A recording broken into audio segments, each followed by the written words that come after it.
না না, ওই সাহায্য দিয়ে কী হবে? এই যে আমার সামনে আপনার সামনে তুলসী গাছটা তুলে উপরে ফেলে দিল, মন্দির ভেঙে দিল, এরতে যে সম্মানের যে ক্ষতি হলো, কত টাকা দিয়ে সেই সম্মানটা পূরণ করে দেবেন অভিষেক বন্দ্যোপাধ্যায়? হিন্দু আত্ম অহংকার বোধ, হিন্দু সম্মান, হিন্দু অস্মিতা যাকে বলে, সেটা যে বাঙালির ক্ষতি হলো, বাঙালির বুকে। বাঙালি হিন্দুও তো মানুষ, বাঙালি মুসলিম মানুষ শুধু নয় তো, বাঙালি হিন্দুরাও তো মানুষ, তাদেরও সেন্টিমেন্টের তো জায়গা আছে। বাঙালি মুসলিমদের যেরকম সেন্টিমেন্ট আছে, আমরা তাকে সম্মান করি, সেরকম বাঙালি হিন্দুদেরও সেন্টিমেন্ট আছে। কিন্তু রাজনীতির জন্য শুধুমাত্র বাঙালি মুসলিমদের সেন্টিমেন্টের দাম থাকবে, বাঙালি হিন্দুর সেন্টিমেন্টের দাম থাকবে না, এটা তো হতে পারে না। আর সেই দাম কি টাকা দিয়ে মেটানো যায়?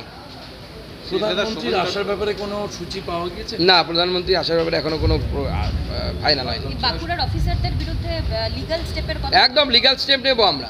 ওই অফিসারকে হাইকোর্টে দাঁড় করিয়ে ক্ষমা চাওয়াবো, চিন্তা নেই।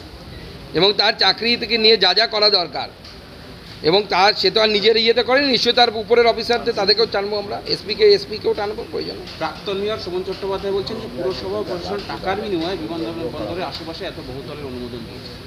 না, সে তো দেখুন সবাই জানে, নতুন আর কি বলার আছে।